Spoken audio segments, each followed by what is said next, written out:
والقرآن الحكيم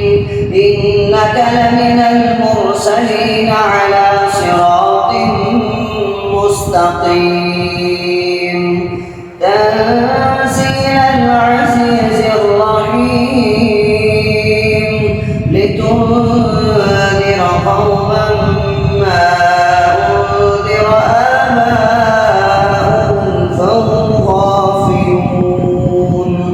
لقد حق القول على أكثرهم فهم لا يؤمنون إنا جعلنا في أعناقهم أغلالا فهي إلى الأذقان فهم مقمحون وجعلنا من بين أيديهم سدا ومن خلفهم سدا فأغشيناهم فهم لا يبصرون وسواء عليهم أأنذرتهم أم لم تنذرهم لا يؤمنون إنما تنذر من اتبع الذكر وخشي الرحمن بالغيب فبشره بمغفرة وأجر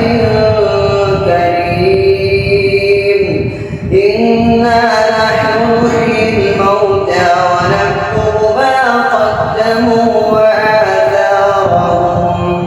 وكل شيء أحصيناه في إمام. بسم الله الرحمن الرحيم.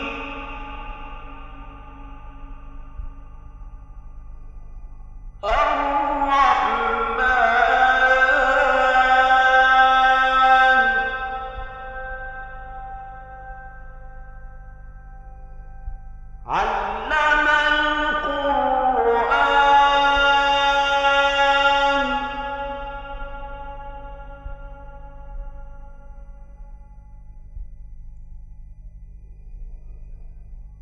خلق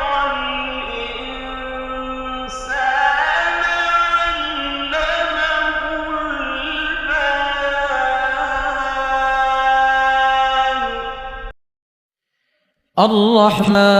الرحمن علم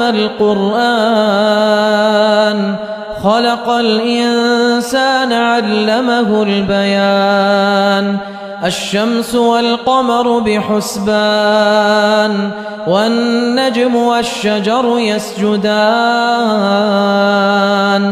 والسماء رفعها ووضع الميزان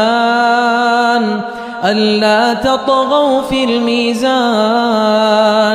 وأقيموا الوزن بالقسط ولا تخسروا الميزان والأرض وضعها للأنام فيها فاكهة والنخل ذات الأكمام